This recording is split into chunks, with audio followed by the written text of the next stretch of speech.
வணக்கம். வசியின் வாசிப்புகளில் கம்பராமாயணம் சுந்தரகாண்டம் பகுதியில் ஊர் சுடு படலம். அனுமனது வாளின் தீ இலங்கை நகரத்தின் பெரிய வீடுகளில் எல்லாம் உள்ள கொடிகளில் பற்றி கொண்டும் விதானத்தை கொளுத்தியும் உயர்ந்த தூண்களை சுற்றிலும் தடவியும் நீண்ட சுவர்களை முழுவதும் சுற்றி கொண்டும் அவ்வீடுகள் முழுவதையும் எரித்தழித்தது. அதனால் அந்நகரத்து அரக்கர்களும் அரக்கியர்களும் ஊஞ்சலாடுதல் போல அங்கும் இங்குமாக துன்பத்தினால் அலைபாய்ந்து கதறிக்கொண்டு ஓடினார்கள். மேலும் தீக்கு ஆட்பட்ட அந்த நகரத்தின் பொன்மயமான மாளிகைகளின் பொன் உருகி தனது முந்தைய நிலை மாறி பெரிய பொற்கயிறுகளாய் திரண்டன. அந்நகரத்தின் தரை கூட வெந்து உருகியது. இலங்கையில் அனுமன் வைத்த தீயால் எழுந்த புகை வானத்தில் சென்று தேவலோகத்தை இருளாக்கிற்று.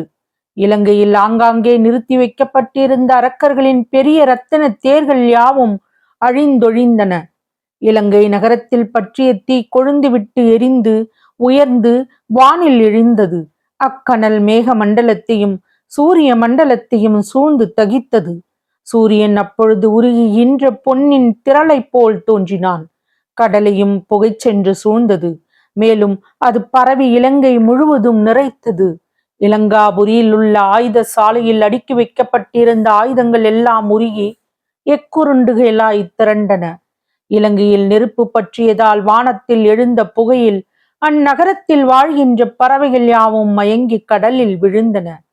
அனுமன் வைத்த தீ இலங்காபுரியின் சுற்றுப்புறம் முழுவதையும் எரித்து அழித்து நகரின் நடுவே இருக்கின்ற ராவணனது மாளிகையில் புகுந்தது. அதனால் அம்மாளிகையில் வாழ்கின்ற தெய்வ பெண்களும் மற்றுமுள்ள எச்ச கந்தரவ தேவகன ஸ்திரீகளும் கலங்கி எவ்வழியில் சென்று அந்த நெருப்பிலிருந்து தப்பி பிழைப்பது என்று அறியாதவர்களாய் கண்டபடி சிதறி ஓடி போனார்கள். ராவணன் மாளிகையில் இருக்கின்ற கஸ்தூரியும் குங்குமப்பூ முதலியவற்றால் செய்யப்பட்ட வாசம் மிகுந்த கலவை பொருட்களும் கற்பக மரங்களில் மலர்ந்த மலர்களும் சந்தனமும் அகிர்கட்டைகளும் ஆகிய நறுமணப் பொருட்கள் யாவும் தீப்பற்றி வெந்து புகைந்தன. அதனால் எழுந்த நறுமணம் திசைகள் தோறும் சென்று சூழ அத்திக்கு தேவிகளின் இயற்கையான நறுமணமுடைய கூந்தல்கள் மேலும் வாசம் மிகுந்தவையாயின. அச்சம் கொண்ட அரக்கர்கள் ராவணனை வணங்கி, தலைவனே, கடலை விட நீண்ட வாளிலே நாம் கொளுத்திய நெருப்பை கொண்டு அந்த குரங்கு நம் இலங்கை மாநகரை தீக்கிரையாக்குகின்றது என்று தெரிவித்தார்கள். அதை கேட்டதும் ராவணன் முன்னை விட மிகுதியாக சினம் கொண்டான். அற்பத் தொழிலை கொண்ட குரங்கினது வலிமையால் இலங்காபுரியானது எரிந்து பெருஞ்சாம்பல் பறக்கின்றதாயிற்று. இந்த நகரத்தை உண்டு ஏப்பமிடுகின்றதாயிற்று. இதனை கண்டால் நம்மால் வென்று வழியழிக்கப்பட்ட தேவர்கள் எள்ளி நகையாடுவார்கள். நமது போர்த்திறமை வெகு நன்றாக இருக்கின்றது என்று சொல்லி அவன் சிரித்தான்.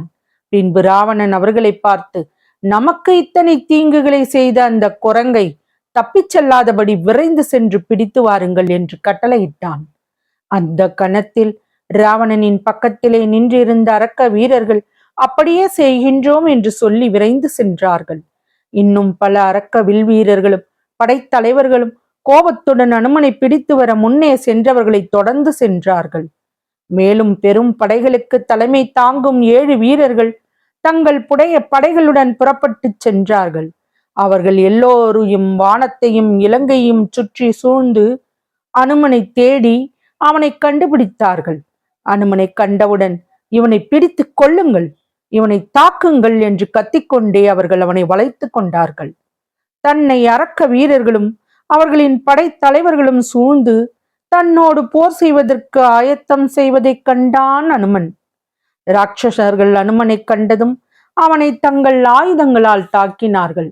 அனுமன் உடனே தனது கொடிய நெருப்பு பற்றி எரியும் வாளினால் அவர்களை வளைத்தான். பின்பு அவன் அருகில் இருந்த ஒரு மரத்தை பெயர்த்தெடுத்து அம்மரத்தால் அவர்களை அடித்தான். அதனால் கோபத்துடன் அவனோடு போர் செய்வதற்கு புறப்பட்டு வந்த கொடிய அரக்கர்கள் தங்களின் ஆயுதங்களையும் ஆயுளையும் இழந்தார்கள். அப்பொழுது அனுமன் தனது வாளை கடலில் தோய்த்தான். அதனால் கடல் கொதிப்படைந்தது. அக்கடலிலே மூழ்கிய அரக்கர்கள் சிலர் இறந்தார்கள். அனுமன் தன்னை எதிர்த்து வந்த அரக்கர்களை எல்லாம் கொன்று முடித்தபோது வானத்திலே உயரத்தில் சென்று கொண்டிருந்த வித்தியாதரர்கள் இக்குரங்கினது வாளின் நெருப்பு இவ்விலங்கையில் அனைத்தையும் அழித்து விட்டது. ஆனால் சீதா பிராட்டி தங்கியுள்ள அசோகவனத்தை மட்டும் வெளிப்புறத்திலும் கூட சுடவில்லை என்ற அதிசயத்தை பாராட்டி தமக்குள் சொல்லிக் கொண்டார்கள். வித்தியாதரர்கள் தங்களுக்கு சொல்லிக்கொண்ட செய்தியை அனுமன் கேட்டான். அவன் நெஞ்சம் மகிழ்ச்சியால் விரிந்தது. அவன் அந்த மகிழ்ச்சியுடன் நான் தீவினையிலிருந்து தப்பினேன் என்று எண்ணினான். உடனே அசோகவனத்தில் குதித்தான். சீதா பிராட்டியின் அருகில் மிக்க பணிவுடன் சென்று அவள் பாதங்களில் விழுந்து வணங்கினான். ஜானகி அனுமனை பார்த்தாள். அனுமனின் வாளில் அரக்கர்கள் தீ வைத்தார்கள் என்ற செய்தியை கேட்டது முதல் தவித்துக் கொண்டிருந்த அவள் உள்ளம் இப்போது அனுமன் நல்ல நிலையில் வீரச் செயல்கள் செய்துவிட்டு வந்திருப்பதைக் கண்டதும் குளிர்ந்தது. சீதையை வணங்கி எழுந்த அனுமன் அவளிடம் விடைபெற்று ராமபிரானின் திருநாமத்தை உச்சரித்துக் கொண்டே வடக்கு நோக்கி சென்றான்.